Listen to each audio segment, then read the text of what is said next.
안녕하세요. 유익 아카데미 2020 뉴 정보 처리 기사 실기 핵심 이론 첫 번째 시간입니다. 오늘은 요구사항 확인 챕터에서 요구사항 확인 세부 사항에 대해서 학습해 보도록 하겠습니다.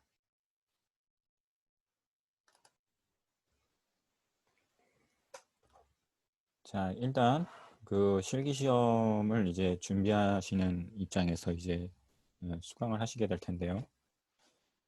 일단 필기를 합격하신 것을 축하드리면서 이제 실기 이제 시험 준비를 이제 하시는 입장에서 이제 처음 새로운 마음으로 공부를 이제 하셔야 됩니다. 이제 필기에서 나왔던 내용들도 동일하게 이제 실기 시험 때도 동일하게 나오기 때문에 필기의 내용들도 같이 꼭 복습을 해주시고 기초 이론과 이 실기 핵심 이론을 같이 병행해서 학습을 해주시면 도움이 많이 되실 겁니다. 일단 필기시험 때 기초 핵심 이론에 대해서 강의를 18개의 강의를 제가 이제 인터넷에 올렸고요. 이제 실기 파트는 이제 각 챕터가 좀 개수가 많아져서 짧게 내용을 나눠서 강의를 진행해 보도록 하겠습니다. 자, 오늘은 이제 첫 번째 시간입니다. 요구사항 확인. 일단 이제 실기 파트는 과목별로 이루어지는 것이 아니고 이제 전체적으로 이제 한 12개의 큰 그 토픽으로 이루어져 있습니다. 그래서 12개의 그 토픽은 이제 실기 시험에 그 출제 기준을 살펴보시면 아시겠지만 일단 첫 번째 이제 요구사항 확인부터 시작해서 그다음에 요구사항 분석, 그다음에 소프트웨어 설계, 그다음에 소프트웨어 개발, 그다음에 화면 설계, 그다음에 DB 설계, DB 데이터베이스 구축, 그다음에 이제 또 여러 가지 정보 시스템 구축에 대한 프로젝트 관리, 뭐 이런 전반적인 내용들을 다 이제 살펴보게 될 것입니다. 그래서 아마 그 필기 시험 때 살펴보았던 내용들의 전반적인 내용들을 다 다루고 있어요. 그런데 이제 실기 시험 내용은 좀 더 실제 실기 중심으로 이루어지기 때문에 프로젝트 관리의 순서, 기본적으로 우리가 프로젝트 관리를 한다 그러면 보통은 SDLC, 소프트웨어 개발 라이프 사이클에서 배우셨던 것처럼 기본적으로 소프트웨어 개발 단계는 아주 간단하게 단계를 살펴보시면 그 요구사항 분석이 먼저고요. 그 다음에 두 번째로 그다음에 소프트웨어 설계가 이루어지고 그 다음에 이제 소프트웨어 개발을 하고 그 다음에 이제 테스트를 하고 그 다음에 이제 보통 전환 또는 배치 뭐 또는 이런 이제 디플로이먼트라고 하는데 그런 것 작업을 하게 되고요. 소프트웨어를 설치하는 과정을 하는 겁니다. 설치라고 할 수도 있고요. 그리고 이제 마지막으로 이제 운영 또는 이제 유지 보수 이런 단계로 소프트웨어의 개발 소프트웨어의 개발 및 또는 전체적인 라이프 사이클 생명 주기가 이렇게 이루어집니다. 그래서 이제 이번 이제 설명드릴 내용은 소프트웨어 분석 중에 이제 소프트웨어 확인에 관련된 내용이에요. 그러니까 요구사항 분석 중에 요구사항 확인에 대한 내용입니다. 자, 그러면 일단 이 요구사항 파트 분석하는 파트는 그 유심히 잘 보셔야 될 부분이 사실은 시험에 나올 만한 내용들은 주로 이제 기사나 이런 것들은 어, 굉장히 그 민원이나 또는 그 시험을 봤을 때 그 시험 문제가 뭐 이중의 답이 나온다든가 또는 그 문제가 적확한 그런 어떤 답이 나오지 않는 문제를 내지는 않아요. 그래서 대부분 다 표준화되어 있는 용어라든가 또는 보편적으로 다 모든 사람, 그러니까 전 세계적으로 또는 뭐 우리나라에서도 어쨌든 간에 이 소프트웨어 개발이라는 또는 SI라든가 정보 시스템 구축이라는 이런 파트에서 그러니까 ICT 분야에서 정보 시스템 구축이라는 이런 파트에서 모두가 다 공인된 그런 학계에서 또는 특히 학문에서 인정된 공인된 그런 용어들을 시험에 내게 돼 있어요. 그렇기 때문에 이 요구사항 파트는 사실 좀 표준화된 그런 요구사항 기법들이 있고 그다음에 요구사항 공학이라는 것이 있긴 있지만 뒷장이 나옵니다. 그렇지만 사실 조금 이 소프트웨어 개발이라는 것이 그 정보 시스템 구축이라든가 이 컴퓨터 과학이라든가 컴퓨터 공학이라는 것이 1950년도 정도에서 지금 사실 금년이 2020년도잖아요. 그러니까 사실 솔직히 말해서 100년이 사실 안 됐어요. 그러니까 1950년도 정도부터 사실 뭐 그전에도 컴퓨터는 있긴 있었지만 소프트웨어라는 걸 구축 개발하는 거는 50년도부터라고 생각하시면 돼요. 근데 그 이전에도 왜냐하면 소프트웨어 50년도부터 PC 그러니까 퍼스널 컴퓨터가 확산되면서 상용화가 되기 때문에 그 이전에 이제 예를 들어서 뭐 2차 세계대전 때문에 뭐 대형 컴퓨터라든가 이런 것이 뭐 애니악이나 뭐 이런 것들이 있었지만 그런 것들은 사실 소프트웨어라고 해도 하드웨어 장비와 계산기였기 때문에 그런 거가 사실 상용화해서 모든 사람들이 어떤 요구, 니즈를 맞춰서 요구사항 분석하고 하는 구축 과정을 밟지는 않았어요. 왜냐하면 이제 보통 연구기관이나 또는 뭐 미국의 어떤 그 국방부에서 개발하거나 이런 데서 한 거기 때문에 뭐 대학교나 연구 단체라든가 또는 국방부 이런 데서 개발한 컴퓨터들이기 때문에 관계가 없고요. 사실 이제 1950년도에 PC를 개발한 우리나라 같은 게 1980년대 처음 PC가 들어왔거든요. 그래서 그거를 기점으로 해서 소프트웨어 개발이라는 것이 활성화되고 요구사항 분석이라든가 이런 지금 제가 설명드리는 소프트웨어 요구사항 분석, 설계, 개발, 테스트 뭐 이런 전 과정을 거치게 되게 됩니다. 그래서 요구사항에 대한 것은 사실 솔직히 말해서 그렇게 뭐 학문적으로 깊이 있게 발전되지는 않았어요. 그렇기 때문에 그 지금 설명드린 내용들은 어떻게 보면 그동안에 오랫동안 소프트웨어 개발을 하면서 그래도 이제 소프트웨어 공학이라는 분야가 조금씩 지금 한 몇십 년 전부터 태동하기 시작해서 2000년 그 전 후반 해서 이렇게 등장했는데 우리나라에는 소프트웨어 공학이라는 것이 사실 많이 발전되지는 않았어요. 그래서 소프트웨어 공학이 최근에 한 10년 전부터 좀 많이 대두되고 있고요. 그래서 그 부분에 있어서 요구사항 공학 측면에서 일부 논해지는 그런 내용들입니다. 그래서 요구사항이라는 것이 우선 무엇이냐라는 개념 정의부터 한번 설명드려 볼게요. 일단 요구사항은 문제 해결 또는 목적 달성을 위해서 고객에 의해 요구되거나 또는 표준이나 명세 등을 만족하기 위하여 시스템이 가져야 할 서비스 또는 제약사항이다. 이렇게 돼 있어요. 좀 말이 좀 뭐 되게 복잡하죠. 그러니까 결국에는 요구사항이라는 거는 그러니까 누가 요구하느냐라고 했을 때 실제 이 소프트웨어를 또는 뭐 하드웨어를 뭐 정보 시스템이라고 보면 정보 시스템을 사용하는 사용자 그죠? 사용자가 요구하는 거 그리고 이 사용자뿐만 아니라 고객이라고 할 수도 있고요. 뭐 구매하는 사람일 수도 있고요. 또 그 다음에 소프트웨어를 구축하려고 하는 또는 뭐 어떤 업체, 기업의 뭐 CEO나 C레벨에 있는 사람들이겠죠. 이런 사람들이 소프트웨어 구축을 요청을 할 것입니다. 그랬을 때 그 요구되는 어떤 내용들, 그 다음에 요구하는 어떤 서비스, 그 사람들이 요구하고자 하는 어떤 목표 지향점이 있을 거예요. 또는 목적하는 그 서비스 또는 그 표준이나 명세. 그러니까 사람들이 요구해서 만들어지는 서비스가 있고요. 그 다음에 크게 그러니까 이렇게 두 가지로 이게 요구사항이 뭐냐라고 했을 때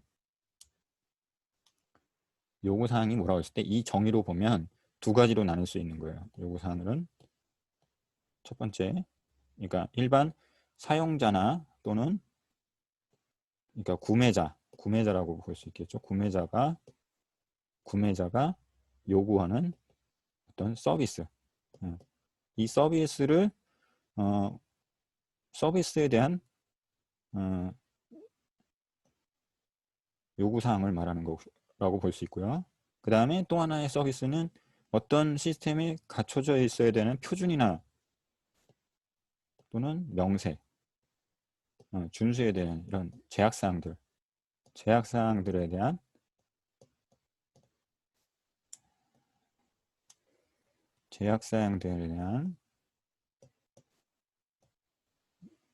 요구사항이 있을 수 있어요. 자, 그러면 이 두 가지 측면에서 봤을 때 이 사용자가 직접 어떤 소프트웨어를 사용하거나 써봐야 될 거 아닙니까? 그쵸? 사용을 한다는 걸 전제로 해서 그 서비스, 그 사용자가 받을 수 있는 어떤 유용한 서비스, 그거에 대한 요구사항을 말하는 어떤 기술되어 있는 그 요구사항들을 쭉 나열하고 서술하고 하는 것들을 정리한 것이 바로 어떻게 보면 기능적 요구사항이라고 볼 수 있는 거예요. 자, 그래서 이 기능적 요구사항은 제가 아까도 말씀드렸지만 사용자나 구매자나 뭐 이런 사람들이 실제로 사용하는 기능들, 그래서 시스템이 제공하는 기능이나 이런 서비스에 대한 요구사항, 그렇죠? 그래서 이게 기능적 요구사항을 말하는 거고, 그래서 요구사항은 두 가지로 분류할 수 있는 거예요. 기능적 요구사항과 비기능적 요구사항으로 분류할 수 있는데, 제가 아까 위에서 분류했듯이 이 정의에서 분류하는 것이 사용자, 구매자가 요구하는 서비스에 대한 요구사항을 우리는 기능적 요구사항 이렇게 말하고, 그 다음에 표준이나 명세 또는 어떤 그 소프트웨어를 구매하는 사람이 요구하는 서비스 이외에 그 시스템이 어떻게 좀 정상적으로 동작하거나 할 때 기본적으로 갖춰야 될 품질, 표준, 명세 이런 것들의 제약사항들, 이런 것들을 말하는 것이 비기능적 요구사항입니다. 그래서 기능적 요구사항, 비기능적 요구사항에 대한 개념을 명확하게 알고 계시면 좋겠습니다. 그래서 기능적 요구사항은 기본적으로 서비스에 대한 요구사항이다, 기능에 대한 요구사항이다, 이렇게 알아주시면 좋겠고요. 그거를 원하는 사람들은 누군가? 그거를 사용하는 사람, 그렇죠? 여기에 구분해 보면은 개념, 도출 방법, 특성, 사례 뭐 이렇게만 나와 있는데, 사용자는 누구다? 이게 사용자, 직접 사용자가 요구하는 그런, 또는 구매자가 요구하는 서비스 내용을 기능적 요구사항이다, 이렇게 생각하시면 돼요.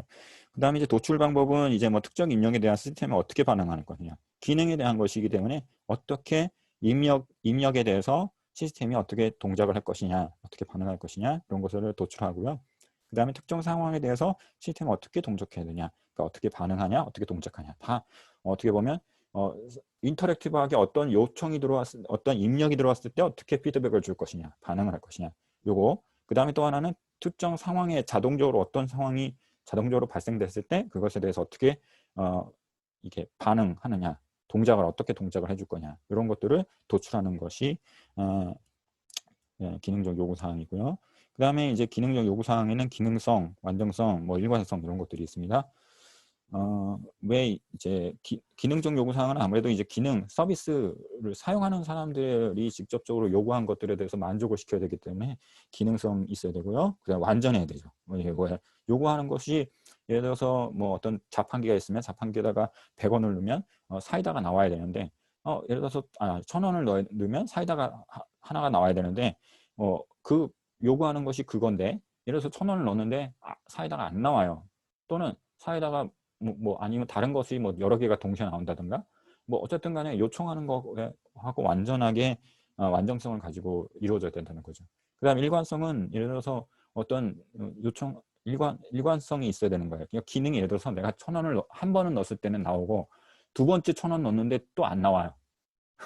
그 다음에 또 넣는데 또 나와요. 뭐 이런 식으로 하면 안 된다 이거죠. 그러니까 일관성 있게 항상 어떤 동작에서는 항상 어떤 상황에서 어떤 동작은 정확하게 일관성 있게 항상 이루어져야 된다, 이런 얘기죠. 자, 그래서 사례는 뭐 이제 온라인 홈페이지에서 쇼핑카트에서 주문하고자 하는 품목을 저장할 수 있는 장바구니 기능을 제공한다, 뭐 이런 내용입니다. 자, 그 다음에 비기능적 요구사항은 이제 수행하는 기능 이외에 시스템 구축을 할 때 기본적으로 갖춰야 되는 제약사항들, 예를 들어서 법적인 요구사항이라도 있을 수 있고요. 또는 아니면 예를 들어서 어떤 표준, 어떤 시스템의 표준 품질이 좋고 나쁘냐, 또는 어떤 기본적인 어떤 제약사항들이 있을 수 있어요. 그래서 그런 것들을 지켜야 되는 거예요. 왜냐하면 요즘은 먼저 보안성 굉장히 중요하잖아요. 개인정보도 보호해야 되고. 그런데 그런 것들을 유지하기 위한 어떤 기본적인 지침이나 그런 가이드라인들이 다 이제 정부에서 제공하고 있잖아요. 그래서 그 정부에서 제공하는 가이드라인이라든가 또는 이제 전 세계적으로 표준적으로 제공하는 여러 가지 기준이나 이런 것들이 있을 수 있어요.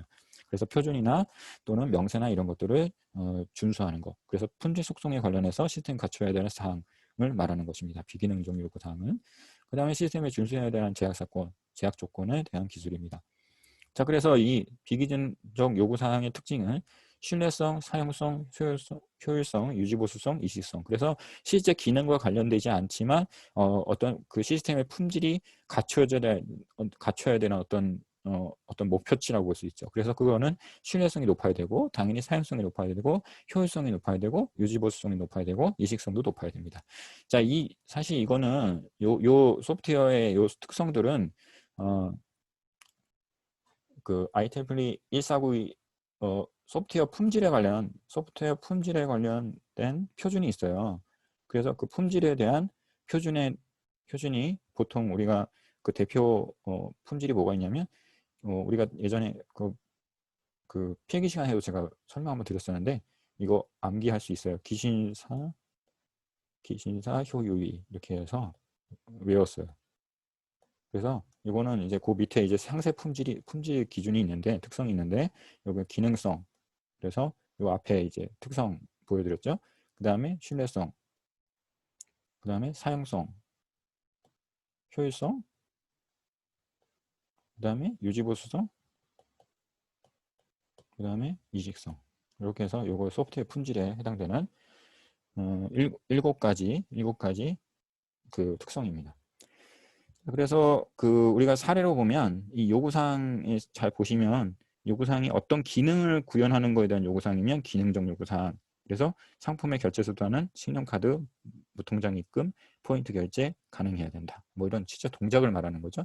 그다음 비기능적 요구사항은 여기처럼 특정 함수의 호출 시간은 3초를 넘지 않아야 된다. 뭐 이런 식으로 예를 들어서 어떤 그 품질에 제약 조건을 주는 거예요.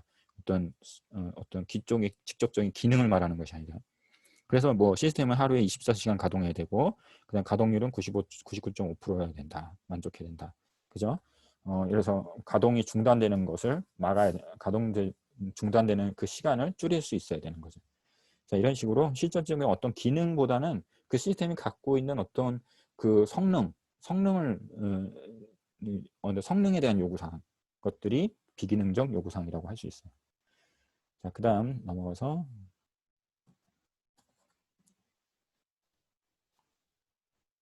자, 이제 요구가 공학에 대해서 한번 간단하게 한번 짚고 넘어가면 좋을 것 같아요.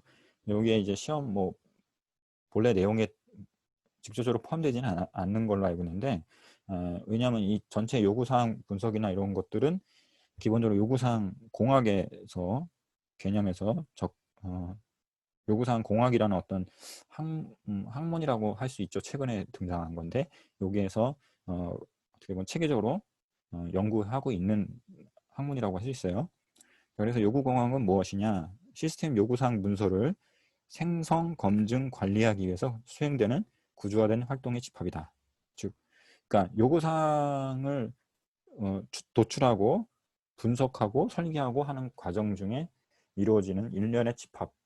그다음에 어떤 공정이다.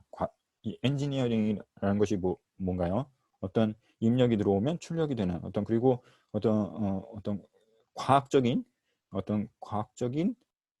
절차에 따라서 어떤 설계되고 그다음에 산출물을 만들어내는 이런 과정이 엔지니어링이라고 할 수 있거든요. 자, 그래서 요구사항에 대해서 그 요구사항을 분석하고 설계하고 하는 과정에 대해서 체계적으로 검증하고 관리하고 분석하고 과학적으로 접근을 하는 것이 요구공학이라고 할 수 있어요. 그 요구공학에 대해서 프로세스 구성도를 보시면 요구공학에는 요구사항 개발이라는 것이 있고 그다음 요구사항 관리라는 것이 있어요. 그래서 개발은 실제 요구사항을 도출하고 추출하고 해서 그것을 이제 체계화하고 명세화하고 검증하고 이런 단계예요. 그래서 뭐 타당성 조사, 그 다음에 요구사항 추출 분석, 그 다음에 요구사항 명세화, 그 다음에 검증 이렇게 4단계로 볼 수 있는데 타당성 조사는 보통 이제 요구사항 분석 직접적인 단계라기보다는 요구사항 분석을 하기 전에 타당성 조사 이 요구사항을 실제 제출하기 위한 어떤 입장차가 달라요. 그러니까 요쪽은 사실 요구를 하는 사람 입장에서 요구하는 사람 입장에서 또는 뭐 사용자나 또는 그 키맨이라고 하는데 보통 뭐 사용자나 또는 뭐 이해관계자라고 하죠. 보통 이해관계자나 이런 사람들이 이 요구사항을 제시하는 것이 좋은 것이냐 나쁜 것이냐 하는 그 타당성을 조사하는 거고, 요거는 이제 실제 개발하는 어떤 분석, 실제 어떤 뭐 컨설팅을 한다거나 또는 실제 요구사항을 분석하는 또는 소프트웨어를 설계하는 설계자가 하는 거죠. 설계자가 하는 단계입니다. 그래서 요구사항 추출을 하고요. 소프트웨어 설계자가 요구사항 분석가가 또 따로 존재할 수도 있고요. 시스템이 큰 프로젝트 같은 경우는 요구사항 분석가가 따로 있을 수 있어요. 그래서 요구사항을 추출하고 분석하고 어디로부터 추출하고 분석합니까? 사용자나 또는 그 구매자로부터 추출하고 분석하는 겁니다. 그래서 그걸 하고 명세화한 다음에, 명세하는 거는 여기 밑에 보면은 산출물이 있어요. 그래서 타당성 조사는 타당성 보고서를 만들고, 그 다음에 요구사항 추출과 분석은 시스템 모델링을 합니다. 모델을 만들고요. 그러니까 추출하고 분석을 통해서 시스템 모델이 어떻게 형성이 되는 건지를 미리 이렇게 만드는 거죠. 그리고 명세화하고, 그 다음에 명세화함으로써 구체적으로 명세화함으로써 실제 사용자 시스템의 요구사항이 정리가 되는 거예요.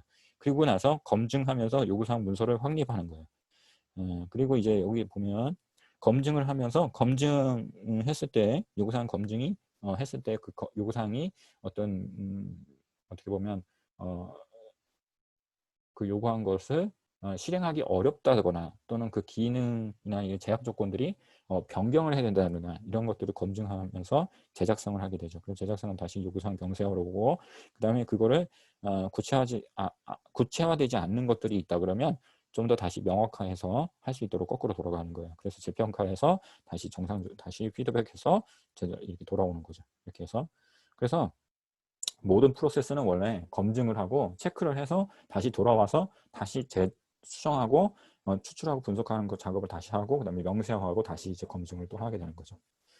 자, 그 다음에 이제 요구사항 관리라는 것은 이 개발한 단계에서 최종적으로 이 개발하는 과정을, 이건 프로세스라고 보시면, 이렇게 프로세스는 횡단으로 가는 거죠. 이렇게 시간과 관련된 거예요. 이 개발 프로세스는, 그러니까 시간 단계별로 이렇게 어떤 절차를 가지는 거라고 한다 그러면, 요구사항 관리는 이 전체를 과정을 다루는 거예요.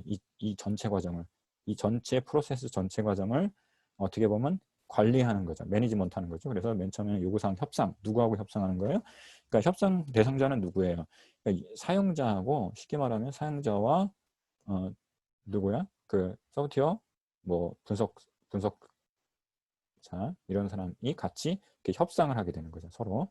그 다음에 이제 기준서는 서로 이 사람들이 서로 협상을 한 다음에 베이스라인을 구축합니다. 이 기준선이라는 걸 베이스라인이라는 용어를 쓰는데, 이거는 뭐냐면, 베이스라인이라는 것은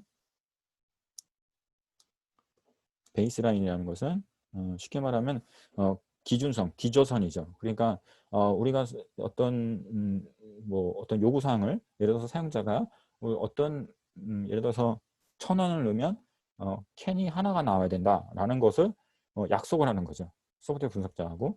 예를 든 겁니다. 그런 식으로 어떤 기준선을 만드는 거예요. 그러니까 거기까지는 서로 약속을 하는 거예요. 거기까지 되는 걸로.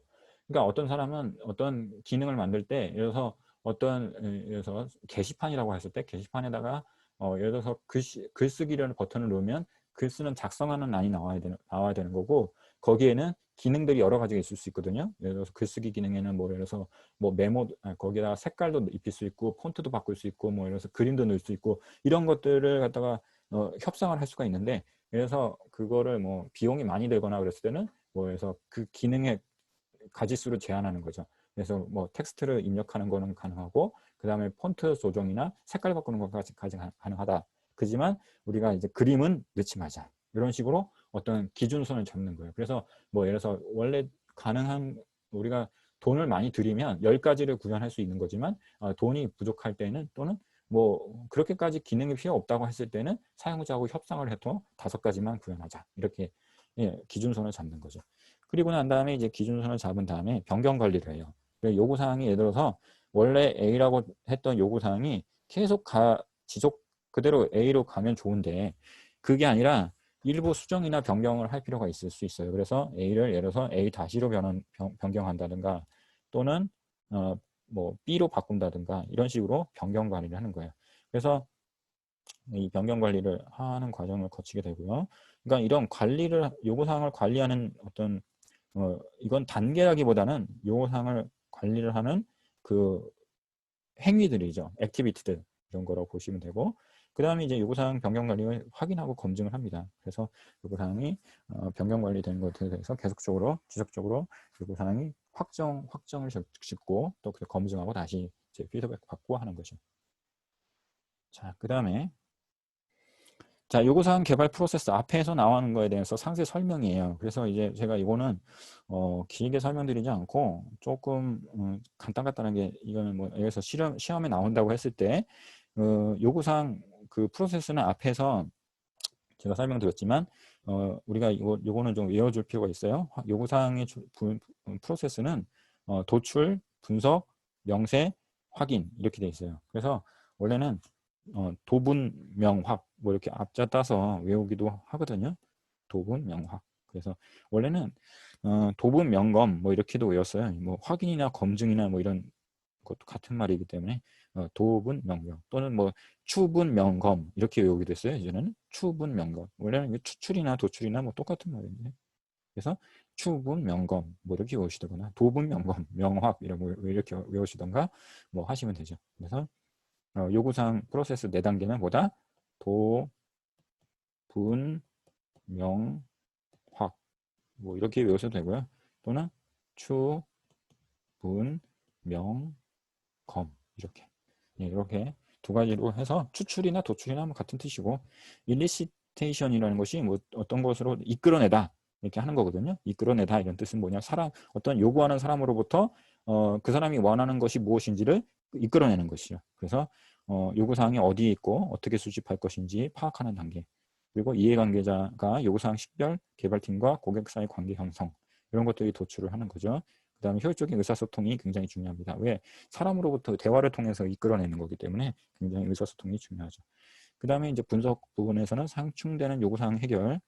그래서 분석을 통해서 소프트웨어의 어떤 범위나 이런 소프트웨어 환경이나 상호작용 이런 것들을 이해하는 단계입니다. 그러니까 분석을 통해서 요구하는 사람들은 비즈니스 언어, 그러니까 자기의 어떤 업무적인 언어나 또는 자연어를 통해서 얘기를 하지만 분석하는 사람은 기술적으로 그것을 어떻게 구현해낼 것인가, 그 범위는 어떻게 할 것인가, 그 환경이나 상호작용은 어떻게 될 것인가 이런 부분들을 정제해서 도출을 해야 되는 것입니다. 정제가 필요한 거죠. 기술적인 접근을 통해서 이게 다져야 되는 거죠. 그러니까 요구하는 사람들은 막 이런 얘기 저런 얘기 하고 막 자기 어떤 개인적인 감정적인 얘기도 하고 뭐 이 업무적인 얘기도 하고 그런 여러 가지 뭐 일상의 일들을 현상의 일들을 얘기하지만 그러니까 실생의 일들을 얘기하지만 이 쉽게 말하면 여기는 이제 도출을 하는 과정이 뭐냐면 쉽게 말하면 어떤 실세계에 이루어지는 일들을 우리가 이제 컴퓨터로 구현하는 거잖아요. 그래서 여기서 도출을 할 때는 결국 버추얼 리얼리티, 그죠? VR, 그러니까 뭐 버추얼 세계, 그러니까 컴퓨터 세계로 해서 접근하는 측면의 어떤 틀로 이렇게 바꿔야 되는 거죠. 그래서 분석이 필요한 거예요. 그 다음에 이제 명세라는 것은 이제 이런 분석한 것들을 갖다가 기술 개발하는 사람들한테 전달할 수 있는 문서로 명세하는 거예요. 그래서 승인 가능한 문서로 작성하고 검토, 평가, 승인 이런 것들이 필요합니다. 그 다음에 시스템 정의, 요구사항, 소프트웨어 요구사항 작성을 해야 됩니다. 그래서 요구사항 작성을 할 때는 명세를 할 때는 스페시피케이션 명확하게 명세를 정리를 해야 되는 거예요. 그래서 요구하는 사람들은 여러 가지 뭐 이런 얘기 저런 얘기를 했지만 그런 것들을 분석을 통해서 기술적인 용어로 다 바꾸고 그 다음에 어떤 범위나 이런 것들을 한정 짓고 그 다음에 그 가지수도 정리를 하고 또는 카테고리 분류도 해야 되는 거죠.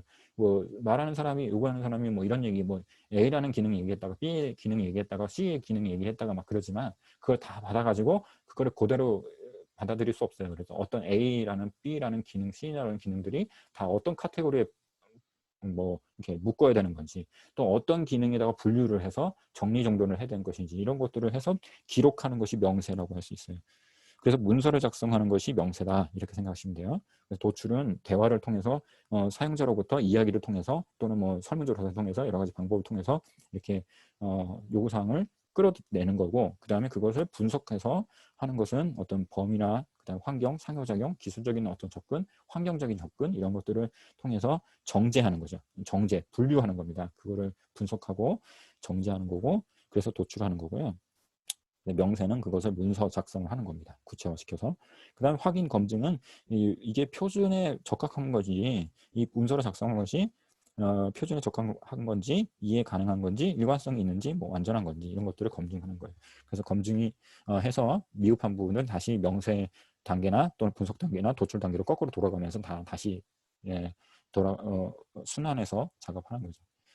그 다음에 요구사항 관리 프로세스는 아까 얘기했지만 협상, 그래서 유선순위 설정, 시뮬레이션 이런 것들을 하는 겁니다. 협상이라는 거는 이제 어떤 사용자가 요구를 하는 거지만 그게 모든 것을 다 가용하게 할 수는 있는 건 아니에요. 그래서 가용한 자원과 수용 가능한 위험 수준에서 구현 가능한 기능을 협상하는 거예요. 그렇죠? 예를 들어서 뭐 요구하는 걸 다 만들어 줄 수 없잖아요. 달나라에 있는 거를 있는 걸 달나라에 가서 뭘 가져와라, 달나라에 있는 돌을 가져와라. 이런 건 요구하는 거는 우리가 수행할 수 없겠죠. 뭐 나중에 뭐 미래에는 뭐 그럴 수 있겠지 모르겠지만 가용한 자원과 수용 가능한 위험 수준 범위 내에서 가능한지 가능한 거 못하는 건지 또는 우선순위가 어떤 건 먼저 해야 되고 어떤 건 나중에 하는 건지 이런 것들을 협상을 하는 거예요. 그 다음에 기준선이란 건 아까 얘기했지만 공식회의나 형성관리 이런 걸 통해서 공식적으로 검토되고 협의되는 요구사항 명세서다. 그래서 누구하고 협상한다고요? 그래서 이해관계자나 사용자하고 설계자가 같이 협상을 하는 거예요. 그래서 협상을 통해서 기준선을 만드는 거예요. 공식화된 합의된 요구사항을 정리하는 겁니다. 그 다음에 요구사항 변경 관리는 CCB라고 하는데 이건 Change Control 보드라고 해요. 이거 다시 써드릴게요. 글씨가 잘 안 보여요. CCB라는 거는 Change Control 보드 이렇게 해서 요게 뭐냐면 이제 그 변경을 제어하는 통제하는 그런 뭐 위원회 이런 거죠. 그러니까 변경을 관리하는 그런 이제 보드라고 그래서 체인지 컨트롤 보드라고 합니다. 그래서 그거를 그 뭐 위원회라고 해서 뭐 엄청나게 큰 뭐 어떤 조직이나 이런 걸 말하는 것은 아니고 그냥 뭐 보통 이 CCB에 들어가는 구성하는 거는 요구사항 기준선을 기반으로 해서 이제 어떤 변경 사항이 발생되면 그거를 공통적으로 합의를 또 다시 보는 거예요. 그러니까 예를 들어서 여기서 기준선을 만들었는데 여기서 내려와서 다시 변경 사항이 생겼어요. 그 변경 사항이 생기면 어떻게 하는 거예요? 다시 이제 여기 협상을 통해서 다시 합의를 보는 그런 위원회라고 보시면 돼요. 어떤 모임, 미팅 이런 걸 보시면 되고요. 그래서 뭐 이해관계자나 또는 뭐 사용자나 또는 그 다음에 이제 소프트웨어 분석가가 이제 공식적으로 합의하는 거죠. 합의해서 통제를 하는 거. 그래서 하는 거를 말하는 겁니다. 왜냐하면 이제 변경이 됐을 때 뭐 예를 들어서 개발자가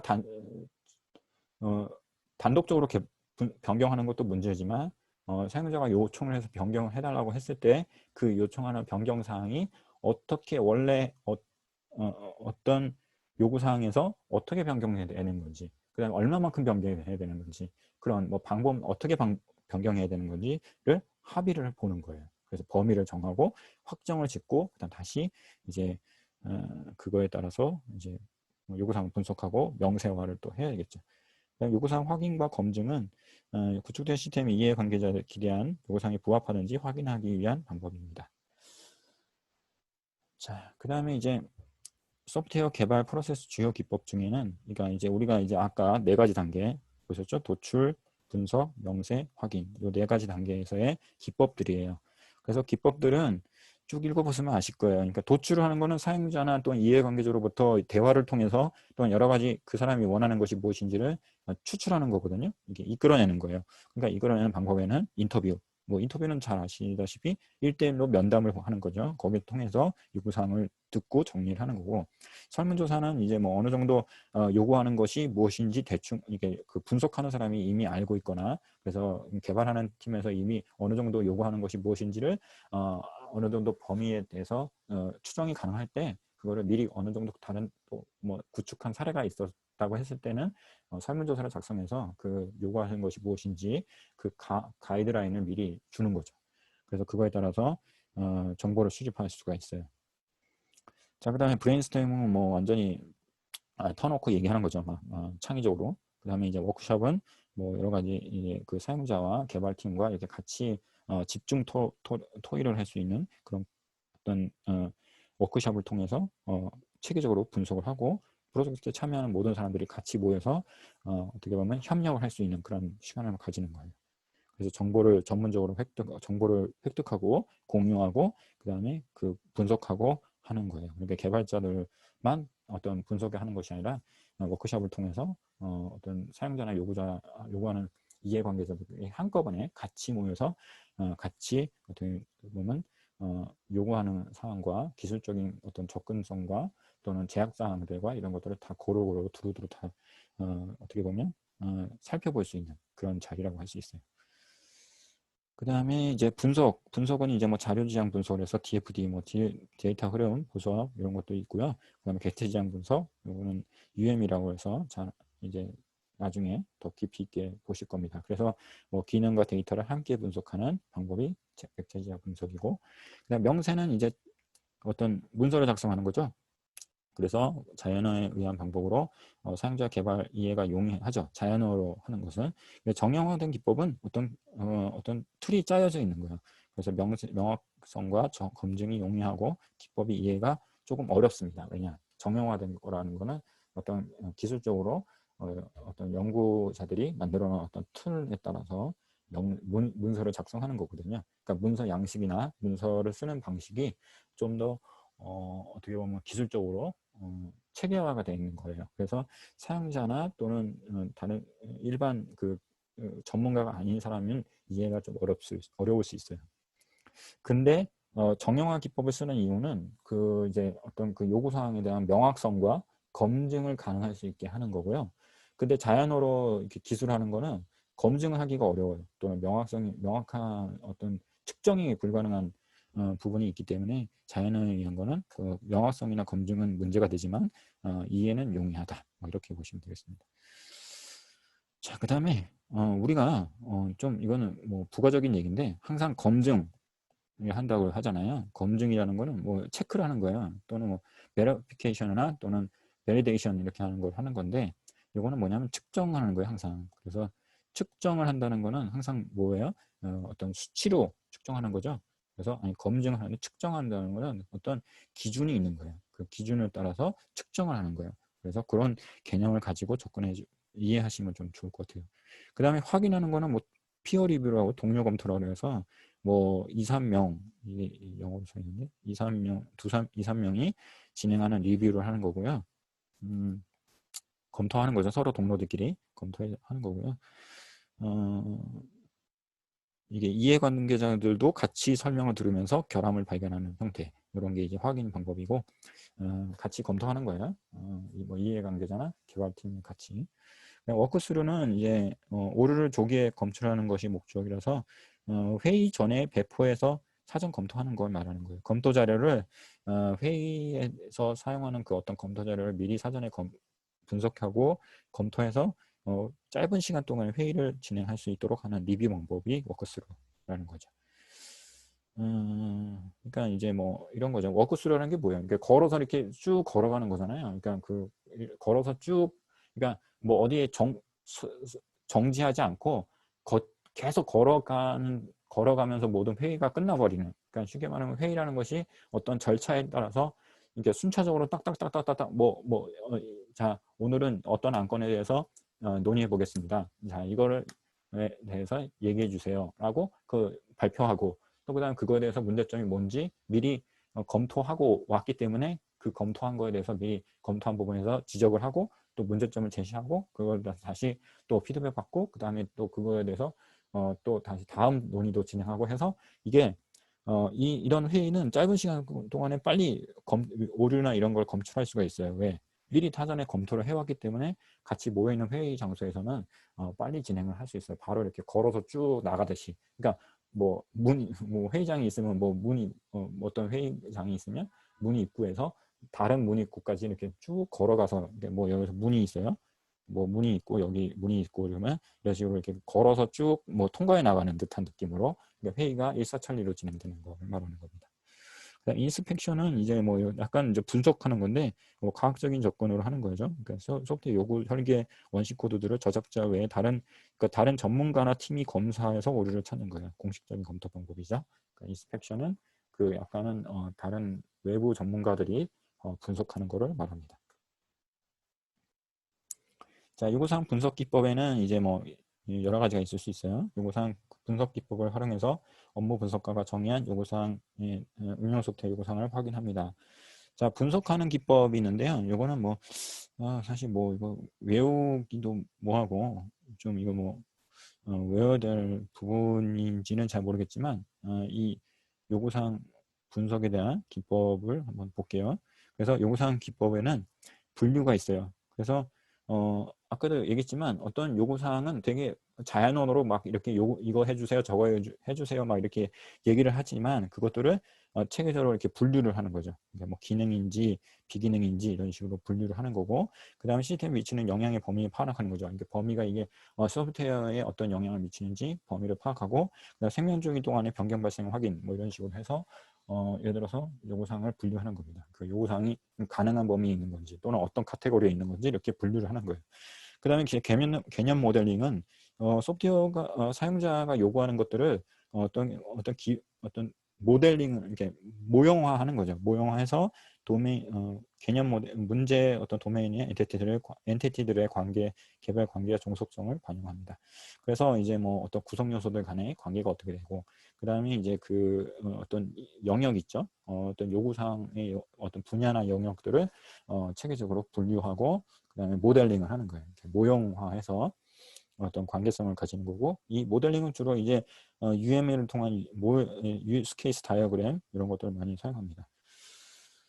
그 다음에 이제 요구사항 할당은 이제 뭐 기본적으로 이제 요구사항을 만족시키기 위한 아키텍처 구성 요소 식별 활동이고요. 다른 구성 요소와 어떻게 상호작용하는지에 대해서 분석하고 추가적인 요구사항을 발견하는 기능을 합니다. 그러니까 요구사항을 할당한다는 얘기는 구성 요소를 식별하는 거죠. 그리고 다른 구성 요소 어떤 상호작용이 어떤 요구사항에 대한 모델링을 했으면 그 모델링함에 따라서 그 어떤 객체들 간에 그 어떤 구성 요소들 간에 어떤 관계성이 있는지 상호작용하는지를 그 식별하는 활동들을 할당이라고 할 수 있습니다. 요구사항 협상은 앞에서 말했지만 두 명의 이해관계자가 서로 충돌하는 상충하는 뭐 요구사항이 있을 수 있고요. 그 다음에 요구사항의 어떤 범위를 측정하거나 또는 이렇게 그 요구사항에 대한 어떤 한계를 베이스라인을 조정할 때 협상을 하게 됩니다. 그래서 이거는 이제 이해관계자가 뭐 어떤 다른 여러 명이 있을 수 있거든요. 그 이해관계자가 서로 다른 의견이 있을 때 조정을 할 수 있다. 그게 협상이고요. 그 다음에 이제 정형 분석이라는 거는 형식적으로 정의된 의미를 가진 언어로 요구사항을 표현하는 거예요. 그래서 요구사항이 어떤 기본적으로 분석을 할 때 어떤 단순하게 사용자가 말하는 어떤 그런 일반적인 자연 언어로 정리하는 것이 아니라 정형화된 그런 어떤 언어로, 그러니까 기술적인 언어로 정리해서 분석하는 거죠. 그래서 정확하고 명확하게 표현할 수 있고요. 요구사항 분석의 마지막 단계에서 이루어집니다. 그렇죠.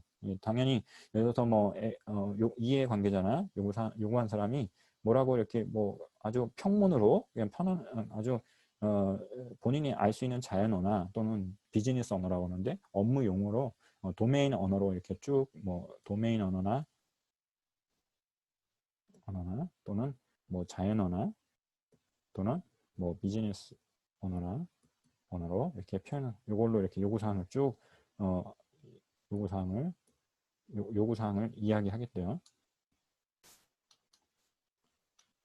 요구사항을 이야기를 하면 요거를 이제 분석하고 할당하고 뭐 이제 협상하고 하면은 협상을 했을 때 요거를 이제 나중에 이제 최종적으로 요걸 정리를 한 다음에 실제 요거는 이제 개발자들이 볼 수 있는, 그러니까 소프트웨어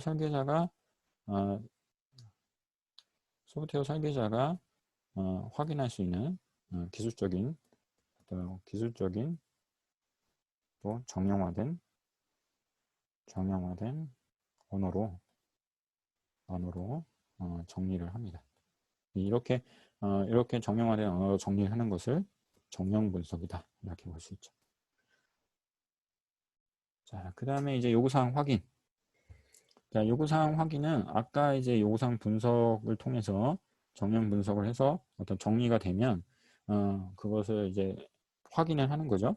확인한다는 거는 검토하는 거예요. 그래서 업무 분석가가 요구사항을 이해했는지 확인하고, 그러니까 업무 분석가가 제대로 이제 요구한 것을 제대로 이해했는지 확인하는 것이고, 그 다음에 이제 요구사항 문서가 기업의 표준에 적합하고 또는 이해 가능하고 일관성 있고 완전한지 검증합니다. 자, 그래서 요구사항 확인 기법은 요구사항 검토, 그래서 검토, 뭐 프로토타이핑, 모델 검증, 뭐 인수 테스트, 뭐 이런 것들이 있을 수 있어요. 그래서 이제 요구사항 확인이라는 거는 요구사항 한 것에 대해서 정리하고 분석하고 정량 분석해서 나온 그 자료, 요구사항을 정리한 것들이 실제 제대로 잘 됐는지, 실제 사용자로부터 사용자가 요구하는 것과 일치하는지를 정확하게 검토하는 건데, 그냥 단순히 그 요구사항을 검토할 수가 있어요. 그래서 이제 여러 검토자들이 어떤 불명확성이나 표준이나 이런 차이나 이런 기준과 다른 그 사용자가 요구한 것과 다른 거가 있는지를 다 이렇게 일일이 분석을 해보는 거예요. 검토를 해보는 거고, 그 다음에 이제 여기 보면 뭐 고객 중심 프로젝트에서는 검토자 그룹에서 고객자가 한 명이 포함해서 고객이 직접 참석해서 요구사항을 확인해 보는 거죠. 그 다음에 요구사항 명세서를 뭐 시스템 정의서나 시스템 사용서나 요구사항 명세서를 완성하는 시점에서 검토합니다. 그래서 요구사항을 분석하게 되면 시스템 정의서나 사용서나 요구사항 명세서가 나오게 돼 있어요. 그래서 그거를 검토하게 되는 거죠.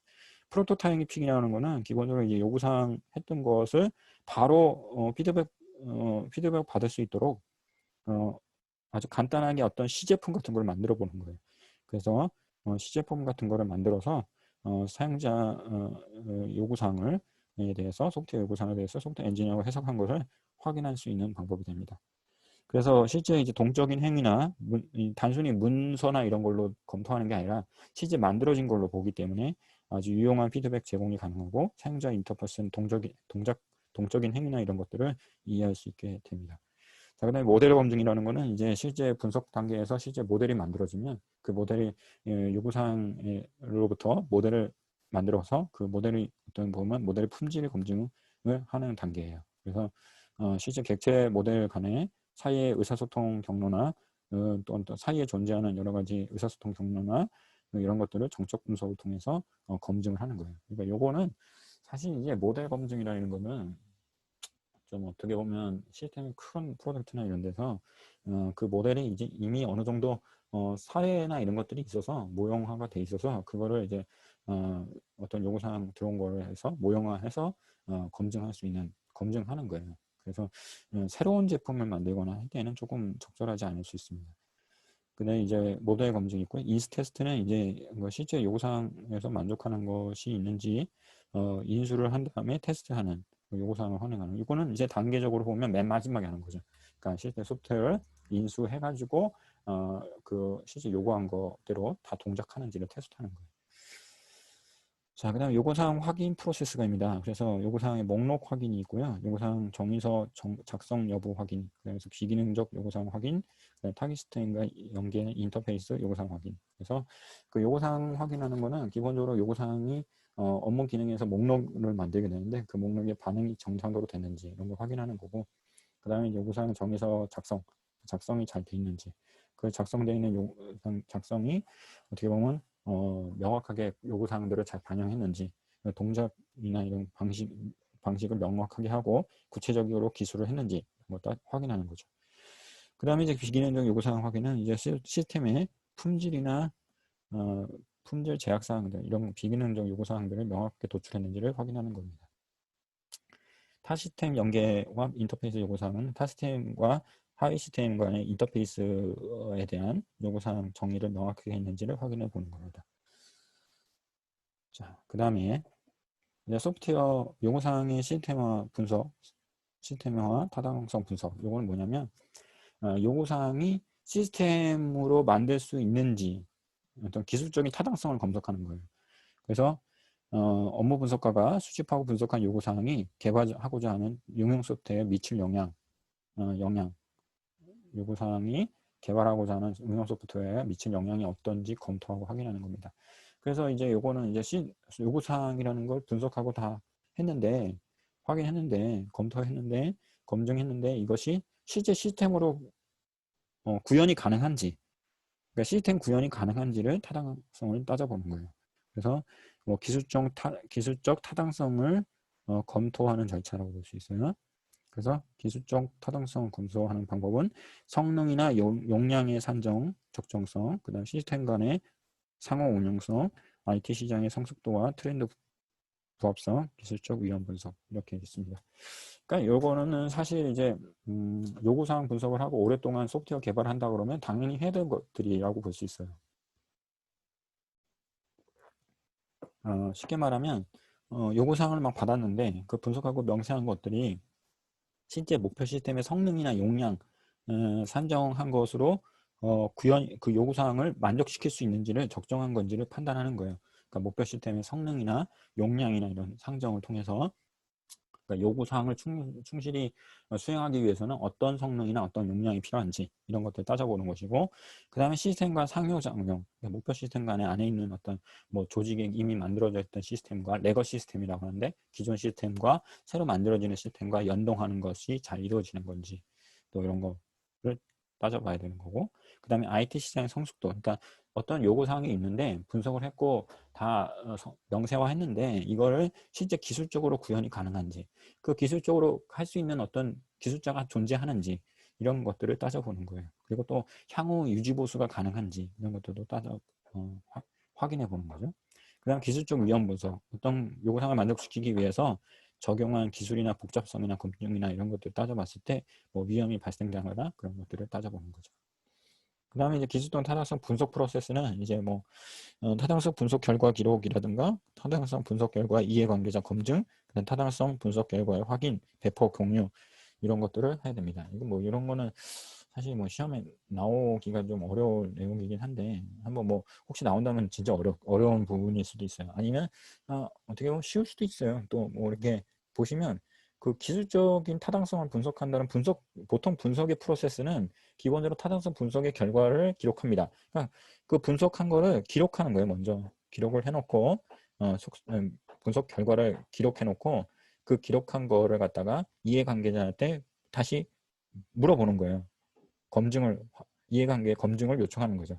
그래서 합의를 도출하고 그 다음에 그 타당성 결과 분석한 거를 다시 배포 공유해서 그 관계에 되어 있는 사람들, 개발팀이나 또는 소프트웨어 분석자나 업무 분석자나 이런 모든 사람들과 같이 공유하는 겁니다. 타당성이 있다 없다 이런 분석한 결과를. 자, 이렇게 해서 오늘 그 실기의 핵심이로운 부분, 요구사항 확인 부분에 대해서 살펴보았습니다. 오늘 내용은 사실 이제